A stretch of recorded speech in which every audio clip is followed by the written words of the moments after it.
I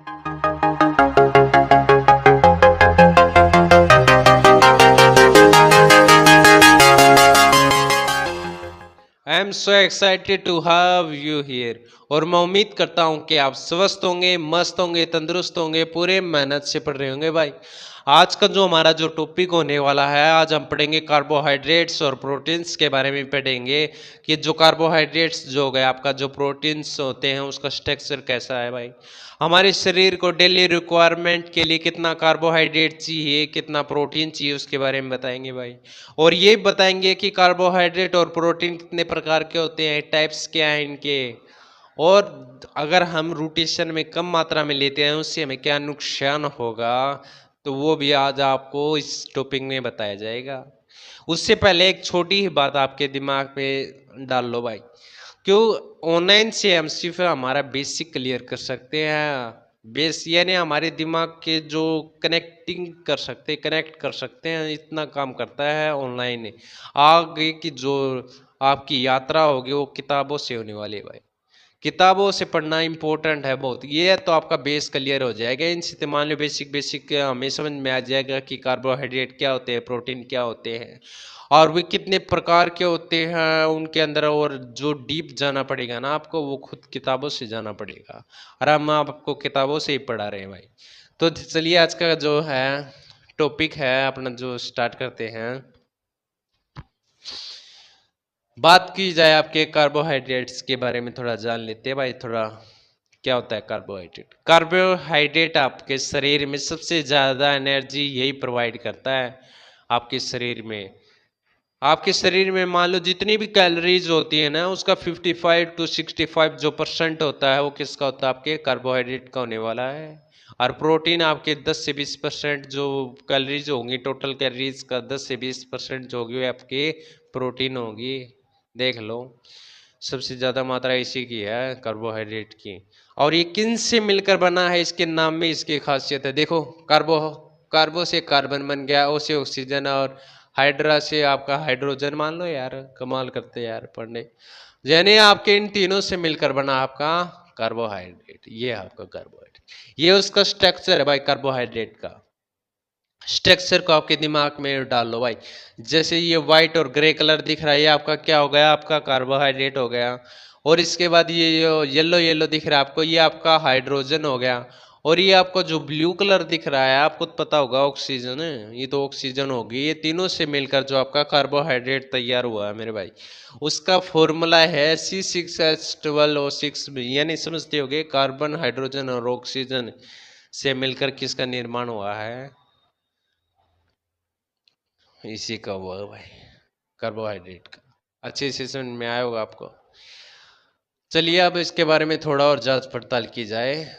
N average adult consume 55 to 65 of calories as carbohydrate है। जो एक average निकाली गई है, एक औसत निकाली गई, ये वाकई यानी जो हमारा जो कंज्यूम यानी हमारी जो टोटल जितनी कैलोरीज होती हैं 55 to 65, जितने भी जो वो किसकी मात्रा होती है उसमें सबसे ज़्यादा कार्बोहाइड्रेट की होती है। And they form the major source of energy. और ये जो कार्बोहाइड्रेट जो होता है, ये आपके एनर्जी का सबसे महत्वपूर्ण स्रोत होता है, मुख्य स्रोत होता है। ए minimum of 100 gram carbohydrate is required daily. यानी आपको मान लिया जाए आपके शरीर में कम से कम 100 ग्राम तो होना चाहिए। 100 ग्राम से कम आपको डेली रोटेशन में कार्बोहाइड्रेट लेना चाहिए मेरे भाई। और क्यों नहीं लोगे तो आपको केटोसिस हो जाएगा, उसके बारे में आगे बताऊंगा।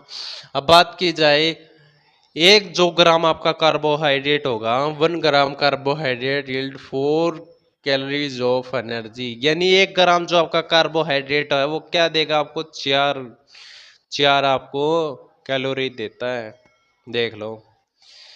उसके बाद केटोसिस के बारे में थोड़ा बता देता हूँ। Ketosis is likely occur when carbohydrate intake is less than 100 gram day. यानी ये कह रहा है कि अगर आप 100 ग्राम डेली अगर कार्बोहाइड्रेट से कम लेते हो, तो उससे आपको केटोसिस हो सकता है भाई। और केटोसिस से होने से क्या होगा, increased level of ketone in blood, यानी आपके ब्लड में किसका लेवल बढ़ जाएगा, इंक्रीज हो जाएगा, केटोन का हो जाएगा। समझ में आया थोड़ा बहुत है? अगर नहीं आएगा तो एक और थ्योरी है मेरे पास, केटोसिस क्या होता है इसके बारे में थोड़ा बता देता हूँ। मान लिया आपके शरीर को यानी कोई भी क्रिया करने के लिए एनर्जी की जरूरत होती है, सबसे ज़्यादा एनर्जी हमें कार्बोहाइड्रेट देता है। अगर मान लिया जाए कार्बोहाइड्रेट हमारे शरीर में कम मात्रा में हो, 100 ग्राम से बिल्कुल कम हो, और हमारे शरीर को तो एनर्जी फिर भी चाहिए भाई, तो वो एनर्जी केटोसिस हमें प्रोवाइड करता है। किससे? फैट से, आपकी वसा से। वसा से निचोड़ के ले लेगा भाई, एनर्जी लेगा जरूर हमारा शरीर एनर्जी। ये बैंक मैनेजर मान के चलो आप, बैंक का जो मैनेजर होता है, तो आप क्या करते हो, जब आप लोन तो ले लेते हो भाई, लोन ले लेते हो, आपकी प्रॉपर्टी गिरवी रख देते हो, और जब आप लोन नहीं चुका पाते तो आपकी क्या होती है, प्रॉपर्टी की नीलामी होने लगती है, यानी नीलामी हो जाएगी। यानी उसको तो पैसे चाहिए, कैसे भी चाहिए उसको लेने, आपके आपका जो जितना भी उसका ब्याज बनता है, तो वो क्या करेगा, ये मैनेजर है, निकाल लेगा, निचोड़ लेगा आपको। या तो आप कार्बोहाइड्रेट से दो, या आपके जो फैट्स है उससे निचोड़ के आपको वसा लेगा, ये आपकी फैट ले लेगा। इसको तो ऊर्जा से मतलब है भाई। उसके बाद कार्बोहाइड्रेट की बात की जाए, कितने टाइप के होते हैं, होते तो 4 टाइप है बुक में, इसमें सिर्फ 3 बता रखे हैं, जैसे मोनोसेकेराइड, डाइसेकेराइड और पॉलीसेकेराइड, और होता है डेट्री फाइबर होता है एक और, वो आप इंक्लूड कर दो, इसके बारे में मैं थोड़ा आगे बताऊंगा। डेट्री फाइबर लिख दिया आप। उसके बाद मोनोसेकेराइड की डिटेल ये है, डाइसेकेराइड की डिटेल ये होने वाली है, और पॉलीसेकेराइड की डिटेल ये होने वाली है। इतना डीप नहीं पढ़ना, सिर्फ एक बार आप कार्बोहाइड्रेट के बारे में जान लो बस। ये 4 टाइप होते हैं इसके। उसके बाद आगे बढ़ते हैं, एनर्जी यील्डिंग कार्बोहाइड्रेट, वे कार्बोहाइड्रेट जिनसे हमें एनर्जी प्राप्त होती है, इतना मान के चलो। कौन से होते हैं उसके बारे में पढ़ेंगे। पहले आता है आपका sugar, available as sugar. Example के लिए आप इसमें मोनोसेकेराइड और डाइसेकेराइड रख सकते हो भाई। उसके बाद शुगर टाइप बताते हैं, शुगर कितने प्रकार की होती हैं। इंट्रेंसिक शुगर हो गई आपकी, इंट्रेंसिक शुगर होगी, एक्सट्रेंसिक शुगर होगी। इंट्रेंसिक शुगर जो होती है आपकी हेल्थ के लिए गुड होती है, और एक्सटेंसिव न्यू मान लो इतनी अच्छी नहीं होती आपके शरीर के लिए, क्योंकि डिटेल पढ़ते हैं। इंट्रेंसिक शुगर जो होती है ये हमें किससे मिलती है, आपके फ्रूट से मिल जाएगी और मिल्क से मिल जाएगी भाई, और जो आपके स्वास्थ्य के लिए गुड फॉर हेल्थ होती है भाई। उसके बाद एक्सटेंसिव शुगर की बात की जाए तो हमें किससे मिलती है, आपके केन शुगर से मिल जाएगी, यानी आपके गन्ने से, गन्ना चीनी हो सुना होगा। एंड बीटरूट शुगर, यानी आपके चुकंदर से भी, चुकंदर जो चीनी होती है उससे मिल जाती है भाई। कैन की यूज डेंटल कैरीज, यानी ये कह रहा है कि जो इससे आपका दंत क्षय हो जाता है भाई, इससे ये इतनी अच्छी नहीं होती आपके, ये मान के चलो। अवेलेबल एज ए पॉलीसेकेराइड, यानी जो मौजूद हैं उनके बारे में पढ़ते हैं। दूसरे नंबर पे कौन आता है, आपके स्टार्च और ग्लाइकोजन आ जाते हैं। समझ में आया? दूसरे नंबर, पहले पे अपना शुगर था, दूसरे नंबर पर आपके स्टार्च और ग्लाइकोजन आ गया। स्टार्च की बात की जाए तो ये स्टार्च इज अवेलेबल किस में मौजूद होते हैं, आपके कैरियल्स, यानी आपके अनाज में। अनाज कौन से हैं आपको देख लीजिए, आपका व्हीट हो गया, राइस हो गया, मेज हो गया, यानी आपके गेहूं, मक्का हो गई, गेहूं चावल हो गए आपके, और मक्का हो गए भाई। उसके बाद स्टार्च जो होता है किस में मौजूद होता है, आपके रूट्स में। बात रूट्स कौन से होते हैं, आपके पोटैटो एंड कसावा हो गया। और उसके बाद ये बात कर रहा है प्लेंटाइन एंड लेगुम्स, इसमें प्लेंटाइन का मतलब होता है केले, और लेगुम्स का मतलब होता है आपकी फलियां। समझ गए होगे, यही होता है भाई। ये हमें इससे मिलती है भाई एनर्जी। समझ गया? एनर्जी हमें किससे मिलती है, एनर्जी हमें शुगर से मिल सकती है, स्टार्च से, और ग्लाइकोजन से मिलती है, और इनके बारे में थोड़ा डिटेल है बस। उसके बाद बात की जाए नॉन एनर्जी यील्ड कार्बोहाइड्रेट, यानी गैर एनर्जी प्रोवाइड करने वाले, जिससे हमें गैर एनर्जी प्राप्त होती है, वे कार्बोहाइड्रेट कौन से होते हैं उसके बारे में पढ़ते हैं भाई। आपका डेट्री आ जाता है इसमें। डेट्री फाइबर, डेट्री का मतलब समझते होगे आपके आहार्य, और फाइबर का आप तंतु या रेशे लेके सकते हो, यानी आहार्य तंतु लेके चलते हैं। Dietary fibre is the natural packing of plant foods, यानी डेट्री आहार्य जो तंतु होते हैं ये प्लांट यानी पादप फूड्स यानी पादप खाद्य पदार्थों की जो नेचुरल पैकिंग यानी प्राकृतिक जो आपकी परत होती है वो होता है भाई नॉन एनर्जी कार्बोहाइड्रेट, मान के चलो गैर ऊर्जा प्रदान करने वाले कार्बोहाइड्रेट, यानी आहारीय तंतु पादप जो खाद्य पदार्थ होते हैं उनके जो प्राकृतिक जो परत होता है भाई, समझे होगे। उसके बाद आता है इसी फिर डेफिनेशन है आपके डेट्राई की डेफिनेशन है, इसमें कार्बोहाइड्रेट के बारे में पढ़ेंगे अब। दे आर टू टाइप, यानी जो आपके नॉन एनर्जी कार्बोहाइड्रेट होते हैं वे दो प्रकार के होते हैं, सुन लीजिए कौन से होते हैं। एक तो होता है आपका वाटर सोल्यूबल फाइबर्स, यानी पानी में घुलने वाला जो होता है आपका तंतु होता है, और एंड वाटर इनसोल्युबल फाइबर है, यानी आपके जो पानी में न घुलने वाला फाइबर होता है भाई, तंतु होता है। पानी की बात की जाए पानी में क्या क्या घुल सकता है, example of water soluble fibres are oat bran, यानी आपके ब्रेन समझते हो, ओट ब्रेन यानी आपके दलिया हो गया यार, बीन्स फलिया हो गया, पैक्टिन हो गया, एंड गवारगम हो गया आपका, ये होते हैं जो पानी में घुल सकते हैं भाई, ये जो तंतु होते हैं फाइबर होते हैं रेशे होते हैं मान के चलो। और जो नहीं घुलते हैं उनके लिए भाई example of water insoluble fibre are आपका वीट ब्रेन, यानी कह सकते हो भूसा बोल सकते हो, गेहूं का भूसा समझ सकते हो आप, बेस यानी आपके जो गेहूं होती है उसके ऊपर एक पतली परत होती है गेहूं के जस्ट ऊपर ही, वो होता है वही भूसा मान के चलो, उसको भूसा होता है। और वो हेमीसेलुलोज ऑफ व्हीट, यानी गेहूं का हेमीसेलुलोज भी कह सकते हो आप उसको। अब फंक्शन बात की जाएगी कि carbohydrate provide energy for performing work and sustaining body process की बात की जाए, इसमें ये कार्बोहाइड्रेट होते हैं आपके, ये कार्बोहाइड्रेट है, ये कार्य करने और शरीर की प्रक्रियाओं को बनाए रखने के लिए ऊर्जा प्रोवाइड करते हैं भाई, ये एनर्जी प्रोवाइड करते हैं हमारे। उसके बाद बात की जाए carbohydrate are also instant for provide a break down of fat, यानी हमारे जो फैट है जो मोटापा समझते हो फैट वसा होती है उसका ब्रेक डाउन करने के लिए आपको किसकी सबसे ज़्यादा इंपॉर्टेंट होने वाली आपके कार्बोहाइड्रेट की जरूरत पड़ती है उसमें भी। उसके बाद बात करते हैं प्रोटीन्स के बारे में, थोड़ा पढ़ लेते हैं भाई प्रोटीन्स का स्ट्रक्चर के बारे में। जो ये आपको रिंग रिंग दिख रहे हैं आप जब आप बर्थडे सेलिब्रेट करते हो उसमें ये आपको दिखते होंगे डिजाइन से आप डेकोरेट करते हो, उस टाइम पे आपको यही होते हैं, उस टाइम पे कलरफुल होते हैं। तो ये जो होते हैं इसकी जो स्ट्रक्चर वो कैसा बना हुआ है आपका प्रोटीन का है, देख लो ये स्ट्रक्चर ऐसे बना हुआ होता है। Protein form the basic building unit of tissue, यानी यार ये प्रोटीन जो होते हैं ये टिश्यू की बेसिक बिल्डिंग होती है, उसकी संरचना में महत्वपूर्ण भूमिका निभाता है प्रोटीन।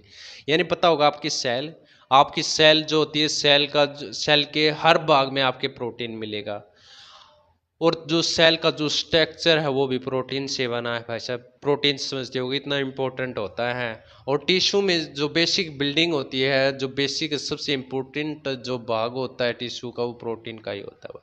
उसके बाद they play the major role in the formation of enzyme and hormones and also in the transport mechanism, यानी ये किसके लिए होते हैं, ये अब ये क्या काम करते हैं देखो इसके बारे में पढ़ते हैं भाई। ये जो हैं वे एंजाइम वे एंजाइम और हार्मोन के निर्माण करने और ट्रांसपोर्ट मैकेनिज्म यानी परिवहन तंत्र में भी महत्वपूर्ण भूमिका निभाते हैं भाई प्रोटीन, देख लो इतना काम करते हैं। उसके बाद बात की जाए protein requirement are highest during growth, यानी जब विकास में सबसे ज़्यादा जरूरत होती है आपके प्रोटीन की, और कौन से विकास में स्पोर्ट हो गया आपका इन्फेंसी, यानी आपकी ये शिशु अवस्था हो गया, ये आपकी किशोर अवस्था होती है, इसमें सबसे ज़्यादा विकास होता है और विकास के दौरान सबसे ज़्यादा आपके प्रोटीन की आवश्यकता पड़ने वाली है भाई इसमें। चलिए आगे बढ़ते हैं। उसके बाद protein are made up of amino acid. जो प्रोटीन होता है किससे मिलकर बना होता है? एमिनो एसिड से मिलकर बना होता है। और and there are 20 different amino acid, यानी 20 प्रकार के अमीनो एसिड होते हैं।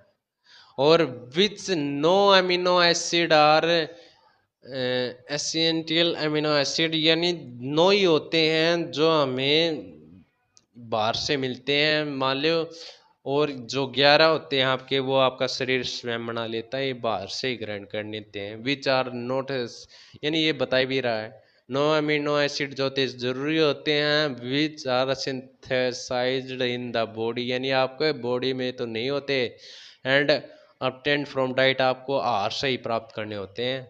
समझ में आया? प्रोटीन मैंने बताया था प्रोटीन कितने प्रकार के होते हैं, बहुत, वैसे 500 प्रजातियां होती है प्रोटीन की, लेकिन 20 मान के चलते हैं, 20 की जरूरत होती है, जिनमें से जो 11 जो होता है हमारा शरीर खुद बना लेता है, और 9 बच गए हुए हमें आहार से ग्रहण करने पड़ते हैं।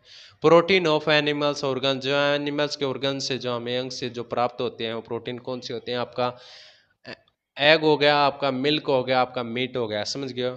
And have higher biological value than the protein of vegetable organ, समझते होगे?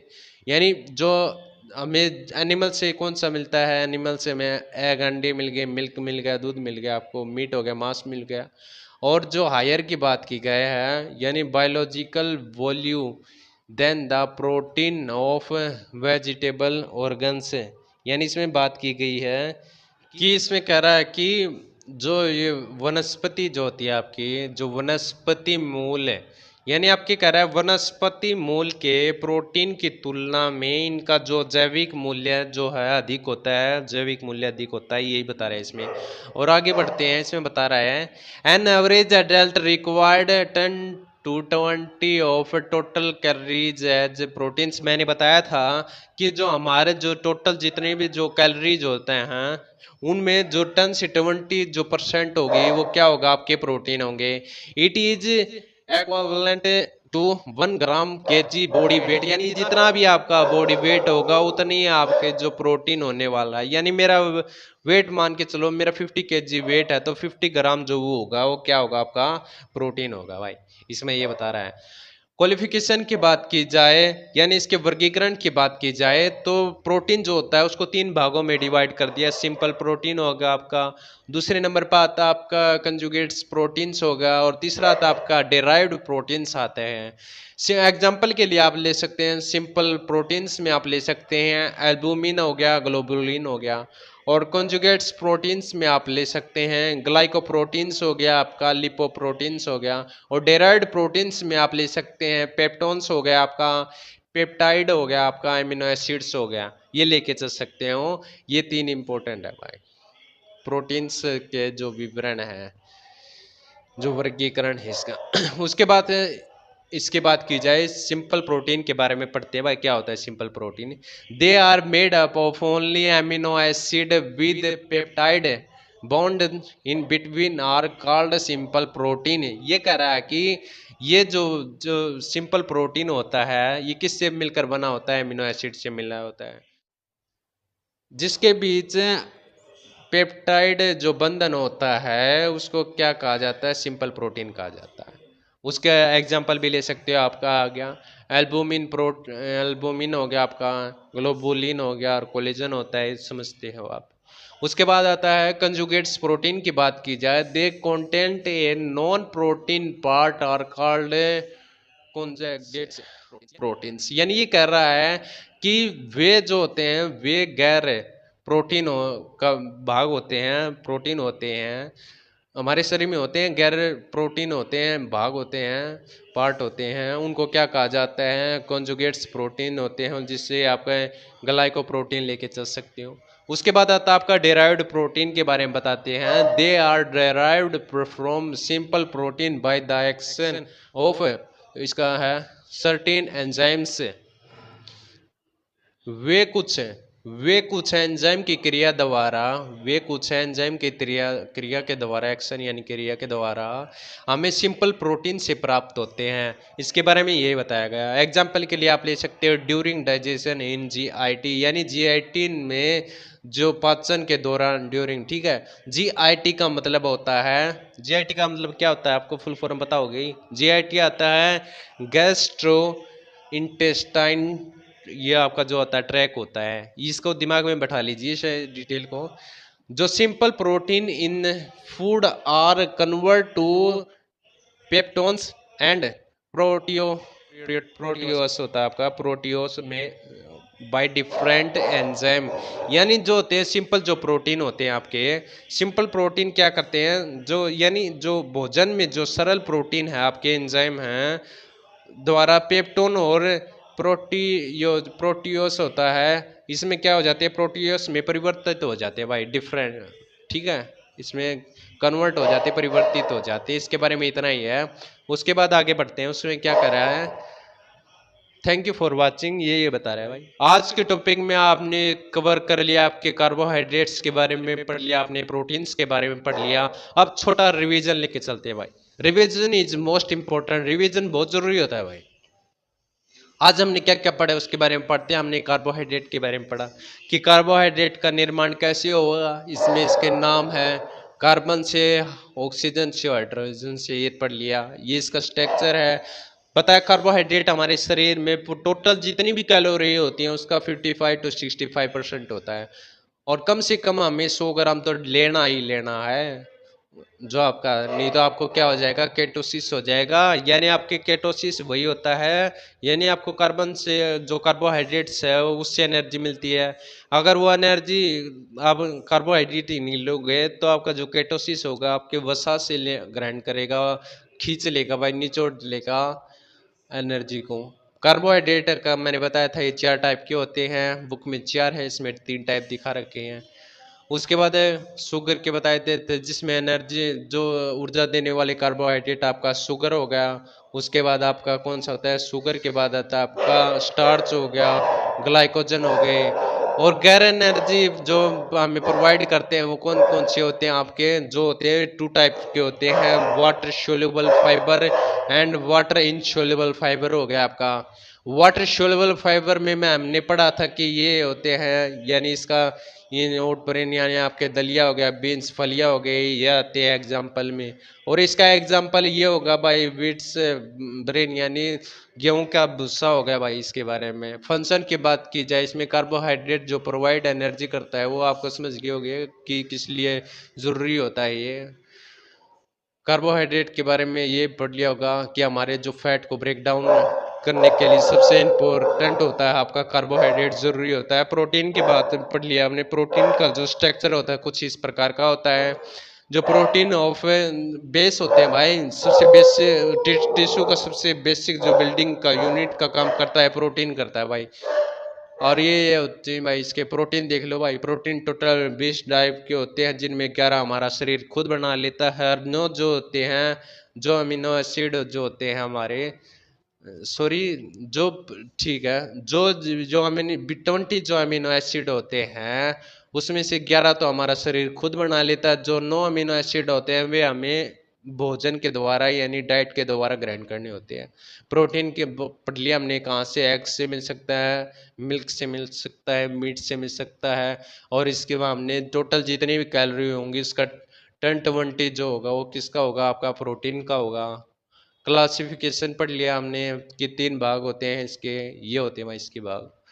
उसके बाद सिंपल प्रो ये तो पढ़ लिया, सिंपल में हमने पढ़ लिया कि जो हमें किससे मिलते हैं, अमीनो एसिड से प्राप्त होती है। उसके बाद कुंज जो कॉन्जुगेट्स होते हैं, प्रोटीन होते हैं, हमें किससे मिलते हैं, जो हमारे नॉन होते हैं ना, नॉन प्रोटीन होते हैं, वे जो भाग होते हैं वे होते हैं कंजुगेट्स प्रोटीन के होते हैं भाई। एग्जाम्पल भी दे दिया हमने यार, ये बता दिया है कि जो एंजाइम, वे एंजाइम जो क्रिया करते हैं और सरल प्रोटीन से हमें प्राप्त होते हैं उसे क्या कहते हैं, डिराइव्ड प्रोटीन्स कहते हैं। तो आज का टॉपिक आपका इतना ही था, उम्मीद करता हूँ आपको कुछ ना कुछ समझ में आएगा। चलिए नेक्स्ट वीडियो मिलते हैं, थैंक यू सो मच।